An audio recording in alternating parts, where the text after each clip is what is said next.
बहुत बहुत शुक्रिया। नमस्ते, मैं हूं किशोर अजवाणी। आप देख रहे हैं देश का नंबर 1 न्यूज चैनल। घड़ी इशारा कर रही है 9 बजे रात का वक्त। 100 बात की एक बात का। 100 बात की एक बात में आज किस बंकर से पुतिन अपना ब्रह्मास्त्र चलाएंगे? चीन की सेना का चक्रव्यूह ताइवान कैसे तोड़ेगा? दशहरे पर एकनाथ शिंदे और उद्धव ठाकरे के समर्थक क्यों भिड़ गए? और धधकते सूरज से धरती कैसे बचेगी? ब्रेकिंग न्यूज आ रही है। यूक्रेन के उत्तर पूर्व और पूर्व से रूस की सेना को खदेड़ने के बाद यूक्रेन की फौज दक्षिण में बहुत तेजी से रूस के सैनिकों को पीछे धकेल रही है। जंग का ताजा अपडेट यह है कि खैरसॉन प्रांत के उत्तरी हिस्से में पुतिन की सेना बुरी तरह पिट रही है। उत्तरी खैरसॉन के कई गांवों और अहम इलाकों पर यूक्रेन की सेना ने अपना झंडा फहरा दिया है। अब उसका अगला टारगेट खैरसॉन शहर है। खुद यूक्रेन के राष्ट्रपति ज़ेलेंस्की ने अपनी सेना की हिम्मत की दाद दी है और ऐलान किया है कि उनकी सेना ने दक्षिण में काफी जल्दी और जोरदार बढ़त बना ली है। यानी इस युद्ध में यूक्रेन के जिस खैरसॉन पर रूस ने सबसे पहले जीत दर्ज की थी, जहां रेफरेंडम कराकर पुतिन ने उसे अपना हिस्सा तक बता दिया था, वहीं ज़ेलेंस्की ने पुतिन को चुनौती दे डाली है। वो पुतिन से अपने अपमान का इंतकाम लेने में लगे हैं। और जब लड़ाई बदले की हो तो जंग के मैदान में बम, बंदूक और बारूद सब कुछ बस से बाहर होता है। यूक्रेन का युद्ध अब ऐसा मोड़ ले चुका है जहां एक एक मिनट में जंग की तस्वीर बदल रही है। खैरसॉन में ज़ेलेंस्की की सेना ऐसा तांडव कर रही है कि पुतिन के सैनिकों को कदम पीछे खींचने में ही अपनी भलाई दिख रही है। खैरसॉन प्रांत से यूक्रेन की सबसे लंबी नदी नीप्रो होकर गुजरती है, जो कि इस प्रांत को 2 हिस्सों में बांटती है। यूक्रेन की फौज उस नीप्रो नदी के पश्चिमी तट से होते हुए दक्षिण की तरफ आगे बढ़ रही है और नीप्रो नदी के पश्चिमी तट पर दक्षिण में ही खैरसॉन प्रांत की राजधानी खैरसॉन शहर है, जहां अब भी रूस का ही कब्जा है। यानी अगला नंबर खैरसॉन शहर का ही आने वाला है। और यूक्रेन के इरादे और रफ्तार देखकर ऐसा लग रहा है कि वो जल्द ही खैरसॉन शहर से रूस का झंडा उखाड़ फेंकेगा। अगर यह हुआ तो पुतिन के हाथ से यूक्रेन का एक और शहर निकल जाएगा। इसलिए जोश से भरे ज़ेलेंस्की ताल ठोककर अपनी जीत के दावे पर दावे किए जा रहे हैं। उन्होंने खुद ऐलान किया कि उनकी सेना ने खैरसॉन प्रांत में रूस के कब्जे से ज़ोलोताबाल्का, ल्यूबिमीवका, क्रेचनीवका, बियाइवका, वलीका और देविदिवबर्द जैसे अहम इलाकों को छीन लिया है और अब यहां यूक्रेन का राज है। साफ है कि खैरसॉन में नीप्रो नदी के उत्तर में मौजूद पूरे इलाके में पुतिन की पकड़ कमजोर होती दिख रही है। इस पर भी ज़ेलेंस्की का कहना है कि रूस से छीने गए इलाकों की ये लिस्ट अधूरी है। उनकी सेना तब तक नहीं रुकेगी जब तक पूरे के पूरे यूक्रेन से वो रूस को बाहर नहीं कर देगी। यानी ज़ेलेंस्की के हौसले बुलंद हैं। वो जब तक यूक्रेन के हर हिस्से को रूस के कब्जे से छुड़ा नहीं लेंगे तब तक रुकेंगे नहीं। लेकिन यहां अहम बात यह है कि अब तक रक्षा विशेषज्ञ कह रहे थे कि ज़ेलेंस्की के लिए दक्षिण में पुतिन से मुकाबला करना आसान नहीं होगा, क्योंकि वहां पुतिन ने अपनी सारी सेना, अपनी पूरी ताकत झोंकी हुई है। मगर जिस तरह से उनकी फौज खैरसॉन से मैदान छोड़कर भाग रही है, उसने तो रूस की तैयारी की कलई खोलकर रख दी है। पिछले महीने पुतिन के हाथ से खार्किव प्रांत का इज्यूम शहर निकला। फिर बीते रविवार को यूक्रेन ने डोनेस्क प्रांत के लेमान शहर पर अपना कंट्रोल होने का ऐलान कर दिया और अब खैरसॉन में रूस का किला ढहता दिख रहा है। इसलिए यूक्रेन दावा कर रहा है कि रूस बैक टू बैक मिल रही हार से इतना बौखला गया है कि अपने कब्जे वाले इलाकों में घर जा जाकर जंग लड़ने लायक जवान लड़कों को ढूंढ रहा है। मतलब रूस यूक्रेन के नागरिकों को ही अपना सैनिक बनाकर यूक्रेन के ही खिलाफ जंग जीतना चाहता है। यूक्रेन की सेना का दावा तो यहां तक है कि रूस के सैनिक खैरसॉन में अपने पीछे बारूदी सुरंगें छोड़कर जा रहे हैं, जिससे आम नागरिकों की भी जान खतरे में पड़ सकती है। उधर यूक्रेन की सेना के एक बड़े अधिकारी ने दावा किया कि रूस के हजारों सैनिक सरेंडर करना चाहते हैं, जिसकी बड़ी वजह है पुतिन का 3 लाख सैनिकों को यूक्रेन भेजने का फैसला, जिसने यूक्रेन में जंग लड़ रहे रूस के सैनिकों को इतना डरा दिया कि अब वो सरेंडर करना चाहते हैं। यूक्रेन जंग में गोला बारूद और मिसाइलों के बीच रूस के हजारों सैनिक दिन रात मौत का सामना कर रहे हैं और अब पुतिन ने वहां 3 लाख और सैनिक भेजने का मन बना लिया है। जिसके बाद यूक्रेन ने दावा किया कि पुतिन के इस फैसले से उनकी खुद की सेना खौफ में है, क्योंकि पुतिन का ये ऐलान साबित करता है कि यूक्रेन में उनके सैनिकों की मौत हो रही है। मतलब यूक्रेन की सेना पुतिन के ऐलान को हथियार की तरह इस्तेमाल कर रही है। यही नहीं, यूक्रेन की सेना के एक अधिकारी ने दावा किया कि रूस के करीब 2000 सैनिकों ने सरेंडर की पेशकश की है, जिसके लिए उन्होंने यूक्रेन की खास हॉटलाइन पर कॉल किया। ये हॉटलाइन यूक्रेन ने इसीलिए बनाई थी कि रूस के जो सैनिक सरेंडर करना चाहते हैं वो उस पर कॉल करें। और यूक्रेन ने दावा किया कि इसी हॉटलाइन पर रूस के सैनिकों ने सरेंडर की पेशकश की, जिनमें केवल यूक्रेन में जंग लड़ रहे सैनिक ही नहीं बल्कि रूस के वो लोग भी शामिल हैं जिन्हें यूक्रेन भेजा जाने वाला। मतलब यूक्रेन का दावा है कि जंग से केवल वो सैनिक नहीं डर रहे जो लड़ रहे हैं, बल्कि वो भी डर रहे हैं जिन्हें यूक्रेन भेजे जाने का चांस है। डेली मेल ने अपनी रिपोर्ट में दावा किया कि यूक्रेन ने जो हॉटलाइन बनाई है उसका नाम है I want to live. Hotline communication की ऐसी खास सुविधा है जिसमें एक शख्स से दूसरे शख्स को सुरक्षित तरीके से जोड़ा जाता है। आसान शब्दों में कहें तो ये एक तरह की फोन लाइन होती है। फर्क बस इतना होता है कि नंबर डायल करने की जरूरत नहीं होती, क्योंकि रिसीवर उठाते ही दूसरी तरफ फोन लग जाता है। इस तरह की सुविधा तभी मिलती है जब दो देशों के बीच किसी तरह की समस्या हो या इमरजेंसी हो। रूस और यूक्रेन का माहौल इस समय ऐसा ही है, और इसीलिए यूक्रेन ने यह हॉटलाइन की सुविधा शुरू की, जिसके आधार पर वो दावा कर रहा है कि रूस के सैनिक डरे हुए हैं। यूक्रेन का कहना है कि जंग के 8वें महीने में रूस के सैनिक थक चुके हैं और हथियार छोड़कर आत्मसमर्पण करने के मूड में हैं। उसका दावा 3 लाख से ज्यादा लोग ऐसे ऐलान से डरकर रूस छोड़कर भाग चुके हैं, जिनमें 60,000 ने यूरोप के देशों में शरण लिए। इसके अलावा 93,000 लोग जॉर्जिया और 16,000 लोग मंगोलिया जा चुके हैं। मतलब यूक्रेन कह रहा है कि पुतिन के अपने लोग उनसे डर रहे हैं, क्योंकि उनके सर पर जीत का भूत सवार है। वो यूक्रेन जंग में लाखों लोगों की बलि तक देने को तैयार हैं, क्योंकि पुतिन के एक करीबी ने कहा था कि वो जंग में 5 लाख लोगों की कुर्बानी देने के लिए रेडी हैं। पुतिन के करीबी और रूस के बिशप ने तो ये तक कह दिया था कि यूक्रेन जंग में मारे जाने वाले लोगों के पाप धुल जाएंगे। मतलब ये कि यूक्रेन को जैसे ही पता चला कि पुतिन का यूक्रेन में सैनिक भेजने का विरोध हो सकता है, उसने उन्हें घेरने के लिए एक हॉटलाइन बना दी और दावा करने लगा कि रूस के हजारों लोग यूक्रेन के आगे सरेंडर करना चाहते हैं, क्योंकि ऐसा करके यूक्रेन पुतिन के खिलाफ प्रोपेगेंडा तो फैला ही लेगा, रूस के सैनिकों के दिमाग पर भी असर डाल पाएगा। इस बीच रूस ने 2 टूक बोल दिया कि यूक्रेन को हथियारों की सप्लाई करना अमेरिका को भारी पड़ेगा, और ये रूस और पश्चिमी देशों, या यूं कहें कि रूस और अमेरिका के सीधे टकराव की वजह बन सकता है। यूक्रेन जंग में कभी रूस भारी पड़ा तो कभी दावा किया गया कि यूक्रेन ने रूस के सैनिकों को मजा चखाया, और अमेरिकी हथियारों के दम पर रूस की सेना की नाक में दम कर दिया, क्योंकि जंग के 224 दिन बाद भी अमेरिका लगातार यूक्रेन को करोड़ों डॉलर के हथियार दे रहा है। रूस के गुस्से की यही वजह है, और अब तो लगता है यूक्रेन को हथियारों की सप्लाई अमेरिका और रूस की सीधी लड़ाई करवाकर ही मानेगी, क्योंकि यूक्रेन को हथियार देने पर अमेरिका में रूस के राजदूत ने बाइडेन को सीधी चेतावनी दी और बोल दिया कि इसकी वजह से रूस और पश्चिमी देशों की सेनाएं आमने सामने आ जाएंगी। ये किसी से छिपा नहीं है कि पुतिन यूक्रेन में मरने मारने को तैयार है, और जो भी उनके रास्ते में आएगा उसका बुरा हश्र होगा। और रूस के राजदूत ने इस बार ये बात बिना घुमाए फिराए बोल दी, क्योंकि अमेरिका हो या उसके सहयोगी नेटो देश, दोनों ही पुतिन के परमाणु हथियारों की रेंज में हैं। और बढ़ के पुतिन का गुस्सा बढ़ा तो वो उन पर ये हथियार चला भी सकते हैं, क्योंकि कहा जा रहा है कि रूस से ये बात बर्दाश्त नहीं करेगा कि यूक्रेन अमेरिकी हथियारों के दम पर जंग लड़ता रहे और यूक्रेन में हार या जीत का फैसला लटका रहे। जब जंग शुरू हुई थी तो दावे किए गए थे कि रूस केवल 7 दिन में यूक्रेन पर जीत हासिल कर लेगा, लेकिन 7 महीने से ज्यादा हो गए। रूस का यूक्रेन के किसी हिस्से पर ढंग से कब्जा नहीं हो पाया है। उल्टा रूस जिन जगहों पर जीत का दावा करता है, अगले ही दिन यूक्रेन वहां फिर से घुस जाता है। पूर्वी यूक्रेन का लेमान शहर इसकी ताजा मिसाल है, क्योंकि ये शहर डोनेस्क का हिस्सा है और पुतिन ने यहाँ जनमत संग्रह करवाकर इसे रूस में मिलाने की घोषणा कर दी थी। इसके अलावा खार्किव के इजियम शहर में भी यही हुआ था।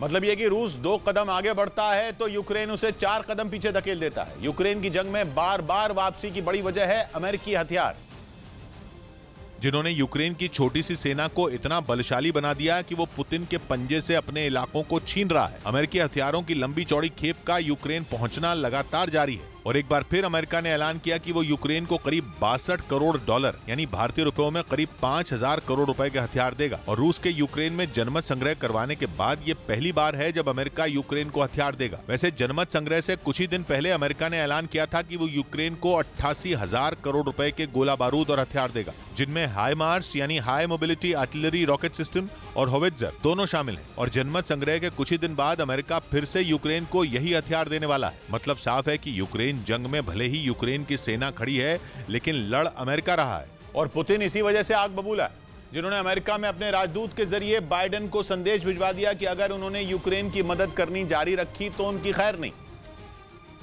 क्योंकि अब रूस ये बर्दाश्त नहीं करेगा कि बाइडेन और नेटो देश जंग की आड़ में डबल गेम खेलें और दुनिया को ये दिखाएं कि वो रूस के साथ जंग नहीं लड़ रहे। पुतिन परमाणु हथियार की चेतावनी पहले ही दे चुके हैं। अब वो केवल अमेरिका नहीं बल्कि नेटो में शामिल 30 देशों से भिड़ने के लिए बिल्कुल तैयार हैं, क्योंकि उनके बार बार कहने के बावजूद भी यूक्रेन को हथियारों की सप्लाई होती रही।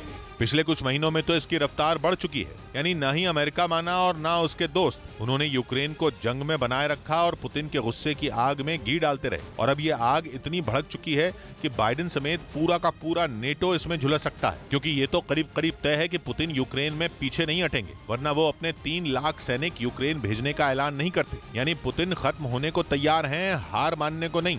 उधर किम के मिसाइल फायर करने के जवाब में दक्षिण कोरिया और अमेरिका ने भी 4 खतरनाक मिसाइलें दाग दी। उत्तर कोरिया के शासक को यह जवाब हाल ही में बैलिस्टिक मिसाइल दागने के बाद दिया गया।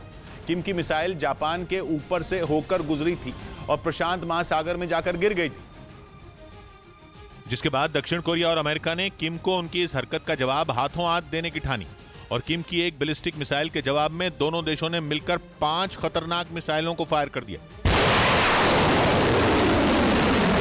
बताया गया कि 2 मिसाइलें अमेरिका ने और 2 मिसाइलों को दक्षिण कोरिया ने दागा, और इसके अलावा दक्षिण कोरिया ने एक और मिसाइल भी दागी जो लॉन्च होने के तुरंत बाद बेस पर ही गिर गई। यानी कि कुल 5 मिसाइलें दागी गईं, जिनमें एक फेल हो गई, लेकिन बाकी 4 मिसाइलें अपने टारगेट पर ही जाकर गिरी। बताया जा रहा है कि दोनों देशों की तरफ से एक के बाद एक सतह से सतह पर मार करने वाली 4 मिसाइलें दागी गईं, जिनके जरिए किम को यह बता दिया गया कि वो अपने पड़ोसी देशों को कमजोर न समझें, क्योंकि अमेरिका के साथ मिलकर दक्षिण कोरिया किम को उनकी हर हरकत का जवाब देने की जोर शोर से तैयारी कर रहा है। हाल ही में दक्षिण कोरिया और अमेरिका की सेना ने मिलकर 4 दिनों तक सैन्य अभ्यास भी किया था। दोनों देशों की नौसेना ने इस अभ्यास के जरिए किम को यह बता दिया कि वो उत्तर कोरिया को जवाब देने की क्षमता रखते हैं, और इस बार इन मिसाइलों को दागकर उन्होंने ये साफ कर दिया कि अगर किम आर पार के मूड में बैठे हैं तो वो भी चुप नहीं बैठेंगे। और यही वजह रही कि किम के मिसाइल टेस्ट के कुछ ही घंटों बाद अमेरिका और दक्षिण कोरिया ने 8 लड़ाकू विमानों से बमबारी का अभ्यास भी किया, क्योंकि इस साल उत्तर कोरिया ने एक के बाद एक कई मिसाइलों का परीक्षण किया, जिससे दुनिया में खलबली मच गई। बताया जा रहा है कि किम ने इस बार जो मिसाइल दागी वो पहली ऐसी मिसाइल है जिसने सबसे लंबी उड़ान भरी। खबर है कि प्योंगयांग से दागी गई इस मिसाइल ने प्रशांत महासागर में गिरने से पहले करीब 4,500 किलोमीटर तक उड़ान भरी और 1,000 किलोमीटर तक की ऊंचाई पर भी गई, जिसके जापान के ऊपर से गुजरने से वहां खतरे के सायरन बजने लगे और लोगों ने खुद को अपने घरों में कैद कर लिया, क्योंकि जापान के हवाई क्षेत्र से उत्तर कोरिया की मिसाइल गुजर रही थी और नीचे लोगों को चेतावनी दी जा रही थी कि वो सुरक्षित जगहों पर पहुंचे, क्योंकि उत्तर कोरिया ने जो मिसाइल दागी थी वो जापान के ऊपर से होते हुए समंदर में जाकर गिरी थी, जिससे वहां तनाव बढ़ गया। ये मिसाइल दागकर किम ने फिर बता दिया कि उनकी सनक बरकरार है। इससे पहले 2017 में आखिरी बार उत्तर कोरिया की तरफ से मिसाइल टेस्ट किए गए थे, लेकिन उसके बाद से किम शांत बैठे थे। अब एक बार फिर किम के आदेश पर मिसाइल दागी गई, जिसके जरिए उन्होंने ये बता दिया कि उन्हें ना तो दक्षिण कोरिया का डर है और ना ही उनका साथ दे रहे अमेरिका का। हालांकि यूएन ने बैलिस्टिक मिसाइल के परीक्षण पर बैन लगाया हुआ है, लेकिन उत्तर कोरिया के शासक तो पूरी दुनिया में मशहूर ही अपनी सनक के लिए ही हैं। जबकि अमेरिका के साथ मिलकर दक्षिण कोरिया ने ये जो कदम उठाया उसने किम को चेतावनी दे दी कि वो युद्ध के लिए तैयार बैठे हैं, और किम ने अगर उनकी तरफ आंख उठाकर देखी तो उन्हें करारा जवाब दिया जाएगा। इधर जम्मू कश्मीर में जल्द विधानसभा चुनाव का ऐलान हो सकता है। बारामूला में गृह मंत्री अमित शाह ने एक जनसभा की, जिसमें बड़ी संख्या में लोग शामिल हुए। इस दौरान उन्होंने जम्मू कश्मीर में जल्द विधानसभा चुनाव होने की बात कही। मतदाता सूची बनाने का काम समाप्त हो जाएगा। पूरी पारदर्शिता के साथ कश्मीर के अंदर चुनाव करा दिए जाएंगे। इससे पहले श्रीनगर में गृह मंत्री ने जम्मू कश्मीर के सुरक्षा हालात पर एक बैठक की। इसमें वहां के उपराज्यपाल मनोज सिन्हा, खुफिया विभाग और सेना विभाग के अधिकारी शामिल हुए। पीडीपी नेता और जम्मू कश्मीर की पूर्व सीएम महबूबा मुफ्ती ने ट्वीट कर उन्हें नजरबंद किए जाने का आरोप लगाया। हालांकि पुलिस ने उनके इस आरोप को खारिज कर दिया। उधर जयपुर से रोंगटे खड़े कर देने वाला एक वीडियो सामने आया, जिसमें स्कूटर सवार एक महिला से बदमाशों ने उसका पर्स छीनने की कोशिश की, लेकिन वो इसमें कामयाब नहीं हो पाए, तो वहां से 9-2-11 हो गए, जबकि महिला सड़क पर धड़ाम से गिर गई, क्योंकि पर्स छीनने के दौरान हुई खींचातानी में उसका बैलेंस बिगड़ गया। वो खुद को संभाल नहीं पाई और स्कूटर से नीचे गिर गई। वीडियो में साफ दिखा कि महिला का पीछा मोटरसाइकिल सवार 2 बदमाश पहले से कर रहे थे, और जैसे ही उनको मौका मिला वो झपट पड़े। इस दौरान महिला ने गले में लटक रहा पर्स तो नहीं छोड़ा, लेकिन इस चक्कर में वो खुद स्कूटर से झटके के साथ नीचे गिर गई और कुछ दूर तक पलटती चली गई। सड़क पर बेहोश पड़ी महिला की मदद के लिए वहां मौजूद लोग फौरन पहुंचे। उन्होंने एकदम से पर्स को छीनने की कोशिश की, ठीक है, पर्स तो नहीं छीन पाया, फिर उन्होंने झटके से वाइफ को गिरा दिया। घटना के बाद घायल महिला को तुरंत अस्पताल लाया गया, जहां उसे आईसीयू में भर्ती कराना पड़ा। बताया गया कि गिरने की वजह से उसका ब्रेन हैमरेज हो गया और उसकी हालत गंभीर बनी हुई है। इस बीच अमेरिका को अपने परमाणु हथियारों का दम दिखाने के लिए चीन ने एक वीडियो रिलीज किया। यह वीडियो वहां की मीडिया में खूब चल रहा है, यानी चीन अपने दोस्त रूस की राह पर चल पड़ा है और अमेरिका को अपने परमाणु हथियारों की ताकत दिखानी शुरू कर दी। माना जा रहा है कि चीन भी रूस की तरह अमेरिका को परमाणु हथियारों के इस्तेमाल की धमकी दे रहा है। फर्क बस इतना है कि उसने कोई बयान नहीं बल्कि वीडियो जारी किया। खबर है कि चीन के चैनल इसे खूब दिखा रहे हैं, जिनमें चीन की DF-21D, DF-26B बैलिस्टिक मिसाइलें और DF-41 इंटरकॉन्टिनेंटल बैलिस्टिक मिसाइलें दिखाई जा रही हैं। चीन की DF-41 मिसाइल कोई मामूली मिसाइल नहीं बल्कि परमाणु मिसाइल है और एक साथ 10 परमाणु हथियार लेकर उड़ती है। मतलब चीन ने अमेरिका को अपनी सबसे ताकतवर मानी जाने वाली मिसाइल का दम दिखाया है, क्योंकि अमेरिका चीन की इस मिसाइल की रेंज में आता है। क्योंकि चीन की DF-41 मिसाइल की रेंज है करीब 12,000 किलोमीटर और इससे वो अमेरिका के किसी भी हिस्से में तबाही मचा सकता है। यानी केवल रूस ही नहीं, चीन भी अमेरिका पर परमाणु हथियार वाली ट्रिक आजमा रहा है और उसे बता रहा है कि जरूरत पड़ने पर वो भी उस पर परमाणु हथियार चला सकता है। वैसे अमेरिकी नौसेना के कई अधिकारी चीन की ताकतवर हुथी नौसेना पर चेतावनी जारी कर चुके हैं, क्योंकि उनका मानना है कि चीन के पास कई ऐसे हथियार हैं जो अमेरिका के ताकतवर एयरक्राफ्ट कैरियर को उड़ा सकते हैं। यानी अमेरिका को चीन की धमकी को हल्के में नहीं लेता। माना जा रहा है कि इसी वजह से उसने अपने सबसे आधुनिक aircraft carrier USS Gerald Ford को समंदर में उतार दिया, जो समंदर में 6 महीने तक तैनात रहेगा और चीन की हरकत पर नजर रखेगा। Aircraft carrier USS Gerald Ford में कई ऐसी खूबियां हैं जो अमेरिका के दूसरे एयरक्राफ्ट कैरियर में नहीं है, जैसे कि इसका रडार सिस्टम और ताकतवर इलेक्ट्रोमैग्नेटिक लॉन्च सिस्टम। और इसी वजह से जानकार मानते हैं कि USS जेरल्ड फोर्ड समंदर में भूकंप ला सकता है और चीन तो क्या, उससे अधिक ताकतवर दुश्मन को धूल चढ़ा सकता है। क्योंकि USS जेरल्ड फोर्ड को 40 साल की कड़ी मेहनत के बाद इतना ताकतवर बनाया गया है कि दुश्मन उसके सामने खड़ा न हो पाए। USS जेरल्ड फोर्ड कैटेगरी का पहला एयरक्राफ्ट कैरियर है जो इलेक्ट्रोमैग्नेटिक लॉन्च सिस्टम से लैस है, जिसकी मदद से लड़ाकू विमान को छोटे से रनवे से उड़ा दिया जाता है और एयरक्राफ्ट कैरियर पर कम दबाव पड़ता है।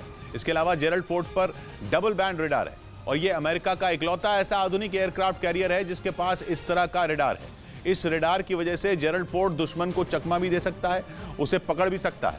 अमेरिकी नेवी का प्लान है कि फोर्ड के साथ मिलकर उसके दोस्त देश एक अभ्यास करें जिसमें 20 जहाज, 60 विमान और 9,000 नौसैनिक शामिल हों।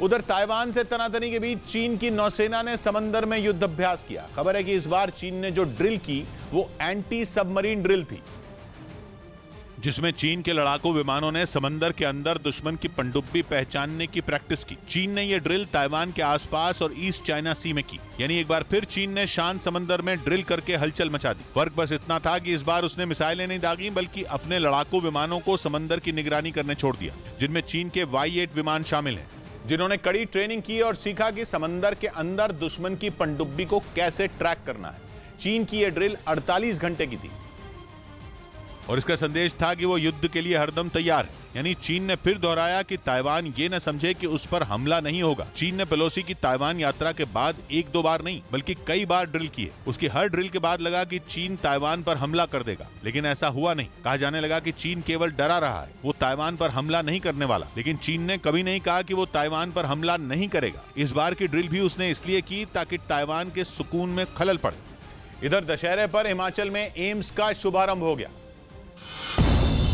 प्रधानमंत्री मोदी ने हिमाचल प्रदेश के बिलासपुर में बने एम्स का उद्घाटन किया। हर साल अनेक नए डॉक्टर बनेंगे, नर्सिंग से जुड़े युवा यहां ट्रेनिंग पाएंगे। विजयदशमी पर कोलकाता में कई महिलाओं ने सिंदूर खेला कार्यक्रम में हिस्सा लिया। अमृतसर में सीमा के पास BSF ने करोड़ों के ड्रग्स बरामद किए। इस दौरान वहां से कई कारतूस भी मिले।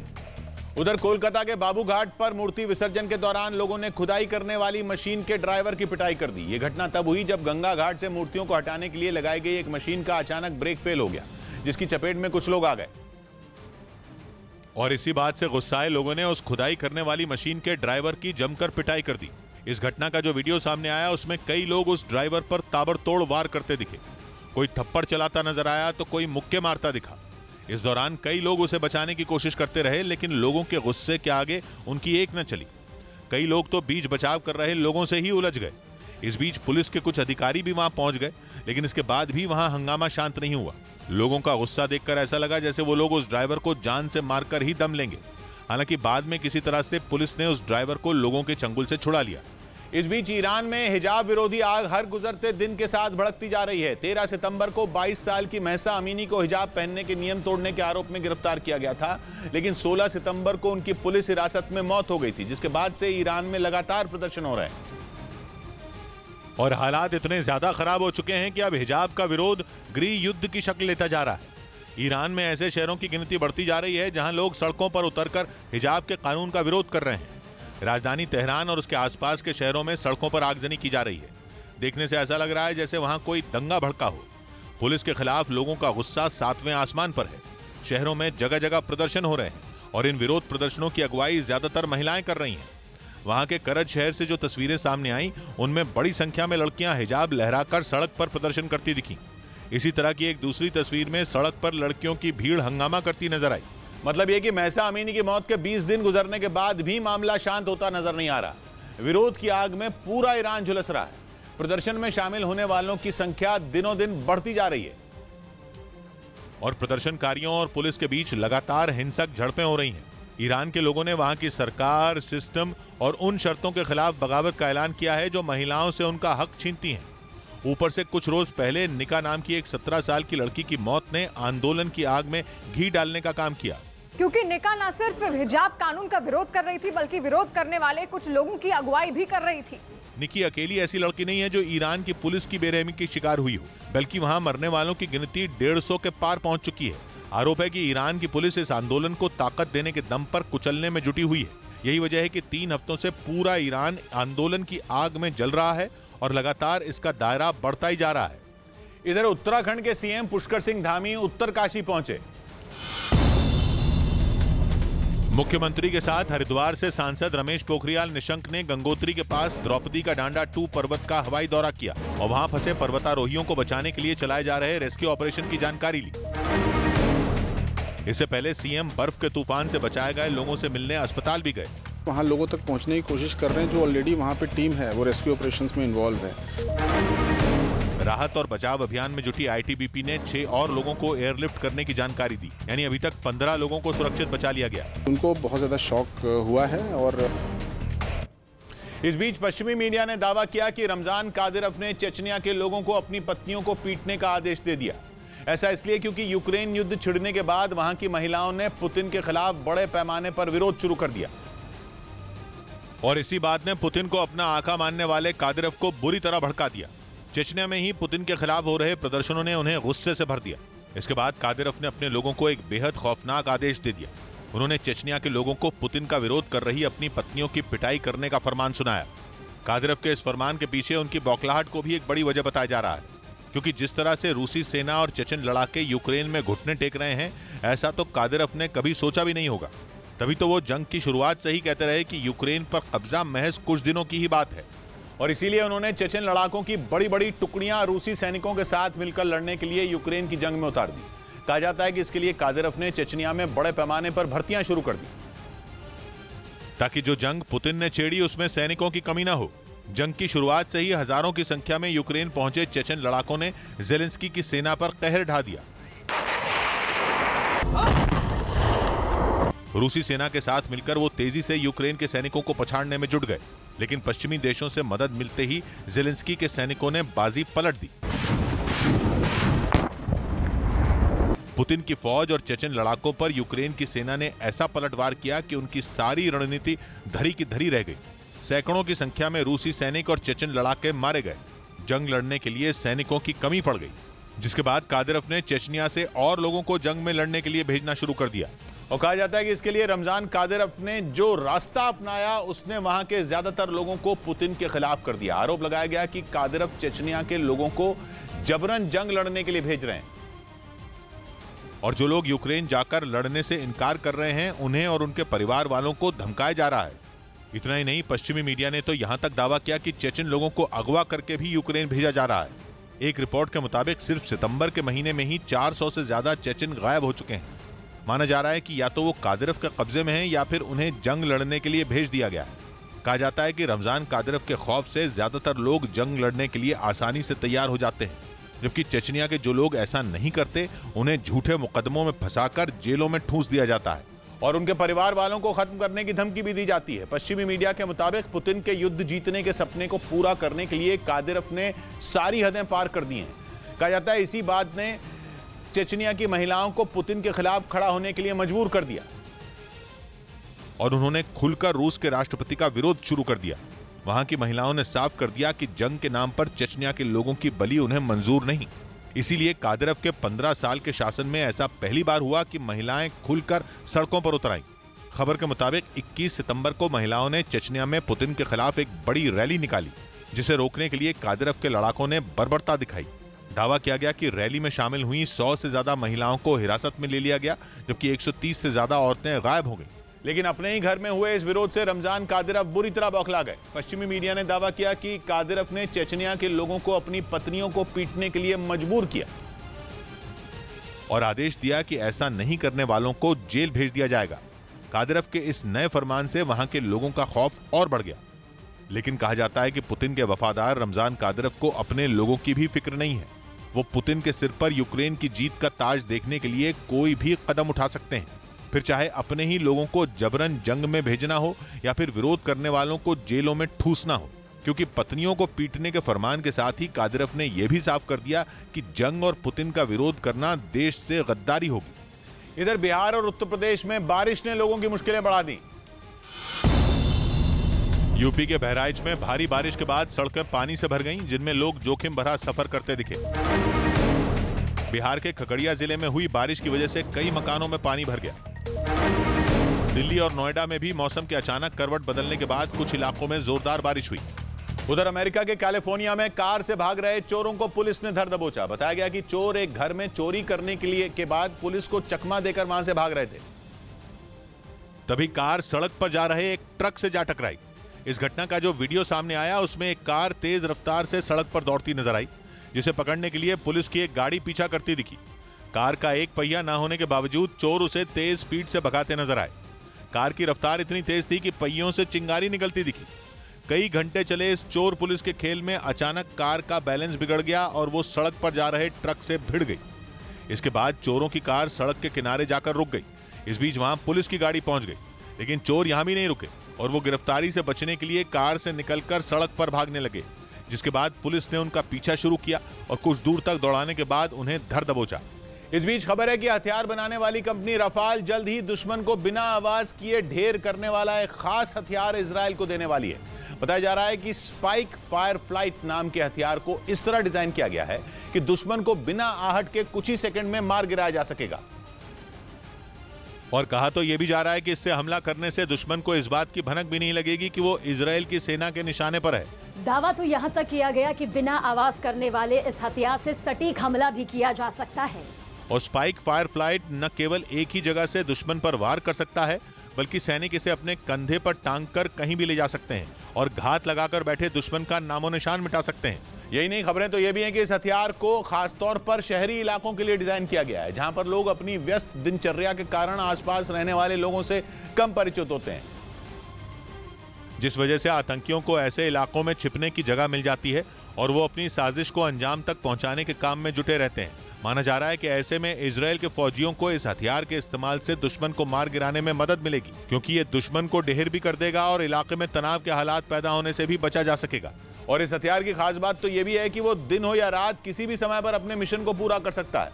दावा है कि हथियार दुश्मन के काफिले पर हमला बोलने के साथ किसी इमारत में छिपे आतंकियों को भी तबाह कर सकता है, क्योंकि इस हथियार से शोर न के बराबर होता है और इस वजह से आतंकियों को इसका पता नहीं लग पाएगा कि उन पर हमला होने वाला है। बताया जा रहा है कि इसे जमीन पर मौजूद सैनिक टैबलेट से कंट्रोल कर सकते हैं, जिसका वजन 3 किलोग्राम बताया गया। इसके हल्का होने के कारण सैनिक इसे आराम से कंधे पर टांग कर अपने मिशन को पूरा कर सकते हैं। कहा जा रहा है कि यह हथियार 500 मीटर से 1 किलोमीटर की रेंज में मौजूद दुश्मन पर 70 किलोमीटर प्रति घंटा की रफ्तार से हमला बोल सकता है। यही नहीं, स्पाइक फायर फ्लाइट की खास बात यह भी है कि जब ये इजराइल की सेना को मिलेगा तो इसे ऑपरेट करने के लिए किसी तरह की खास ट्रेनिंग सैनिकों को देने की जरूरत नहीं रहेगी। इधर अरुणाचल में सेना का हेलीकॉप्टर क्रैश हो गया। अरुणाचल प्रदेश के तवांग जिले में सेना का एक चीता हेलीकॉप्टर हादसे का शिकार हो गया, जिसमें एक पायलट की मौत हो गई। उत्तराखंड दौरे पर गए रक्षा मंत्री राजनाथ सिंह ने बद्रीनाथ धाम में पूजा की। नागपुर में आरएसएस की तरफ से दशहरा कार्यक्रम का आयोजन किया गया। इस दौरान वहां हुई शस्त्र पूजा में पर्वतारोही संतोष यादव भी शामिल हुई। इस मौके पर आरएसएस प्रमुख मोहन भागवत ने अपने भाषण में जनसंख्या नियंत्रण और शिक्षा नीति जैसे मुद्दों का जिक्र किया। जनसंख्या की एक समग्र नीति बने, वो सब पर समान रूप से लागू हो, एक बार बनने के बाद किसी को छूट न मिले। उधर रूस के परमाणु हमले की आहट ने यूक्रेन के पड़ोसी और नेटो के सदस्य पोलैंड को इतना डरा दिया कि उसने अमेरिका से मदद ही मांगी। खबर है कि पोलैंड अमेरिका से परमाणु हथियार साझा करने के प्रोग्राम में शामिल होने के लिए बातचीत कर रहा है, ताकि अगर पुतिन परमाणु बम गिरा दें तो पोलैंड बस हाथ मसलता न रह जाए। वैसे तो यूक्रेन पर हमले के बाद से ही पोलैंड ने अपनी सेना और हथियारों पर खर्च बढ़ा दिया है, लेकिन उसके पास पुतिन के दमदार परमाणु हथियारों से टक्कर लेने वाले हथियार नहीं है। इसलिए पोलैंड अब नेटो के न्यूक्लियर वेपन्स शेयरिंग प्रोग्राम का हिस्सा बनने के लिए अमेरिका से बातचीत कर रहा है। पोलैंड की टेंशन जायज भी है, क्योंकि वो यूक्रेन का पड़ोसी है और वो उन देशों में है जो पहले दिन से ही पुतिन के खिलाफ बाजुएं चढ़ाए खड़े हैं और खुलकर यूक्रेन की मदद कर रहे हैं। लेकिन पुतिन की लाख धमकियों के बावजूद वो जंग के इन 7 महीनों में एक बार भी परमाणु हथियारों का नाम अपने मुंह पर नहीं लाया। मगर अब पोलैंड को वाकई डर लग रहा है। उसे लगने लगा है कि अब पुतिन की गीदड़ भपकियां नहीं है, बल्कि वो वाकई परमाणु हमला कर सकते हैं। इधर रक्षा मंत्री ने सेना के साथ शस्त्र पूजा की। दशहरे के मौके पर रक्षा मंत्री राजनाथ सिंह ने उत्तराखंड के चमोली में जवानों के साथ हथियारों की पूजा की। भारत दुनिया का अकेला देश है यहाँ शास्त्रों की भी पूजा होती है और शस्त्रों की भी पूजा होती है। दिल्ली में बीजेपी ने केजरीवाल सरकार की नीतियों के खिलाफ प्रदर्शन किया और पुतला दहन कर अपनी नाराजगी जताई। भ्रष्टाचार के खिलाफ आज ये आंदोलन किया है। दक्षिण अफ्रीका और मेजबान भारत के बीच लखनऊ में दोपहर 1:30 बजे से पहला वनडे मैच खेला जाएगा। इस बीच पंजाब के मोहाली में दशहरे के कार्यक्रम से पहले ही रावण का पुतला दहन करने पर बवाल हो गया। यही नहीं, वहां के एक दूसरे इलाके में दशहरे की तैयारियों के बीच किसी ने मेघनाथ के पुतले में आग लगा दी। सामने आई वीडियो में रात के अंधेरे में पुतला जलता दिखाई दिया, जबकि उसके ठीक पास में रावण का पुतला भी लगा था, लेकिन आग उस तक नहीं पहुंच पाई। बताया गया कि कार से आए 2 लोग मेघनाथ के पुतले में आग लगाकर वहां से फरार हो गए, लेकिन मोहाली के डेरा बस्ती में रामलीला दशहरा ग्राउंड में किसी ने रावण के पुतले में ही आग लगा दी, जिससे नाराज लोगों ने पुलिस प्रशासन के खिलाफ जमकर नारेबाजी की। जैसे ही लोगों को एक दिन पहले ही रावण के दहन की खबर मिली, वो मौके पर पहुंच गए और हंगामा करने लगे। आरोप है कि पुलिस ने दशहरा ग्राउंड में सुरक्षा के कोई इंतजाम नहीं किए थे। 2 बंदे इस पैसे ड्यूटी लाई जाती है। एसएचओ साहब ने आपको 2-3 बार रिक्वेस्ट करे, वैसे 2 बंदे दे दे, लेकिन नहीं देते। बताया गया कि कुछ लोगों ने रात के अंधेरे का फायदा उठाकर रावण के पुतले में आग लगा दी। घटना की जानकारी मिलने पर पहुंची पुलिस ने आरोपियों पर कार्रवाई का भरोसा देकर लोगों को शांत करवाया। उधर कुल्लू के दशहरे मेले में पीएम ने भी हिस्सा लिया। हिमाचल प्रदेश के दौरे पर गए प्रधानमंत्री मोदी कुल्लू दशहरा मेले में भी शामिल हुए। इस दौरान प्रोटोकॉल तोड़ते हुए उन्होंने लोगों के बीच जाकर उनसे मुलाकात भी की। ग्वालियर में केंद्रीय मंत्री ज्योतिरादित्य सिंधिया ने राजशाही परंपरा के मुताबिक दशहरा मनाया। इस मौके पर उन्होंने अपने कुल देवता की पूजा की। गुजरात विधानसभा चुनाव से पहले अगले कुछ दिनों तक कई केंद्रीय मंत्री वहां का दौरा करेंगे। सुबह केंद्रीय मंत्री मीनाक्षी लेखी राज्य के दौरे पर रहेंगी। इस बीच रूस का मीडिया यूक्रेन के राष्ट्रपति व्लादिमीर जेलेंस्की को ऐसा जिद्दी बताने पर तुला है जिनकी वजह से तीसरा विश्व युद्ध हो सकता है, दुनिया में अशांति छा सकती है। पुतिन के यूक्रेन में रेफरेंडम कराने के बाद पिछले हफ्ते ही जेलेंस्की ने उम्मीद जताई थी कि नेटो अब उनके देश को अपना सदस्य बनाने के लिए कार्रवाई तेज कर देगा, जिससे जल्द यूक्रेन की जंग का नतीजा साफ हो जाएगा। लेकिन रूस का मीडिया जेलेंस्की की इस उम्मीद को उनकी जिद बताकर उन्हें दुनिया का विलन साबित करने में लगा है। रूस की सरकारी न्यूज एजेंसी स्पुतनिक ने एक एक्सपर्ट के हवाले से यह दावा किया। अहम बात यह है कि जिस एक्सपर्ट से स्पुतनिक ने बात की वो अमेरिका के विदेश मंत्रालय में काम कर चुका एक पूर्व अधिकारी है। इस पूर्व अमेरिकी अधिकारी के बयान के दम पर स्पुतनिक ने खबर छापी कि अगर यूक्रेन को नेटो में शामिल होने दिया गया तो पूरी दुनिया का वजूद खतरे में पड़ जाएगा। अमेरिका के इस अधिकारी ने स्पुतनिक से यह भी कहा कि इस खतरे के बावजूद यूक्रेन को नेटो में शामिल कराने की तैयारी चल रही है, क्योंकि पूर्वी यूरोप में मौजूद नेटो के 9 देश यूक्रेन को अपने संगठन में शामिल कराने की मांग उठा चुके हैं और पश्चिमी देशों पर यूक्रेन को नेटो का सदस्य बनाने के लिए दबाव बना रहे हैं। ताकि रूस डर जाए तो पुतिन जंग से पीछे हट जाए, लेकिन खुद अमेरिका जैसा नेटो का बड़ा सदस्य यूक्रेन को अपने मिलिट्री अलायंस का हिस्सा बनाने में आनाकानी कर रहा है। अमेरिका के एनएसए तक कह चुके हैं कि जंग के मैदान में यूक्रेन की मदद करके उसका साथ देना ही सबसे बेहतर विकल्प है, इसलिए यूक्रेन की नेटो से जुड़ने की अपील को बाद में देखा जाएगा। कुछ दूसरे रक्षा विशेषज्ञों ने भी स्पुतनिक से कहा कि ज़ेलेंस्की अब फिर से जल्द नेटो से जुड़ने की इच्छा इसलिए जाहिर कर रहे हैं क्योंकि उनके पास अब ऑप्शन ही खत्म होते जा रहे हैं। इधर मुलायम सिंह का हाल जानने हरियाणा के मुख्यमंत्री अस्पताल पहुंचे। हरियाणा के सीएम मनोहर लाल खट्टर गुरुग्राम के मेदांता अस्पताल पहुंचे और वहां भर्ती समाजवादी पार्टी के नेता मुलायम सिंह यादव का हाल जाना। दिल्ली के लाल किला मैदान में आयोजित दशहरा कार्यक्रम में उपराष्ट्रपति जगदीप धनखड़ और पूर्व राष्ट्रपति रामनाथ कोविंद भी शामिल हुए। इस समारोह में मुख्यमंत्री केजरीवाल भी मौजूद रहे। मुंबई की अंधेरी विधानसभा सीट पर होने वाले उपचुनाव की तैयारियां शुरू हो गई। इसके लिए कांग्रेस ने उद्धव ठाकरे गुट के उम्मीदवार को समर्थन देने का ऐलान कर दिया। इस सीट पर 3 नवंबर को उपचुनाव होगा। उधर मध्य प्रदेश के इंदौर से हैरान करने वाला एक वीडियो सामने आया। वहां गरबा पंडाल में कुछ बदमाशों ने एक युवक पर चाकुओं से हमला कर दिया। ये घटना वहां लगे सीसीटीवी कैमरे में रिकॉर्ड हो गई, जिसमें वो बदमाश उस युवक पर चाकू से ताबड़तोड़ हमला करते नजर आया। सामने आए वीडियो में मोटरसाइकिल से कुछ बदमाश गरबा पंडाल के पास रुकते दिखाई दिए। जैसे ही वो वहां पहुंचे, पीछे से दौड़कर आए उनके दूसरे साथियों ने पंडाल के अंदर खड़े युवक पर चाकुओं से हमला करना शुरू कर दिया। वो लगातार उसके सीने पर चाकू मारते रहे। वो युवक वहां लगे एक खंबे को पकड़कर बचने की कोशिश करता रहा, लेकिन बदमाश उसे बाहर खींच लाए और हमला करते रहे, जबकि उनमें एक बदमाश तो उस पर डंडे भी बरसाता नजर आया। हालांकि इस दौरान वहां भीड़ इकट्ठा हो गई, जिसके बाद बदमाश मौके से फरार हो गए। लेकिन बदमाशों के हमले में वो युवक बुरी तरह घायल हो गया, जिसे अस्पताल में भर्ती करवाया गया। चाकूबाजी का वीडियो सामने आने के बाद पुलिस बदमाशों की तलाश में जुट गई।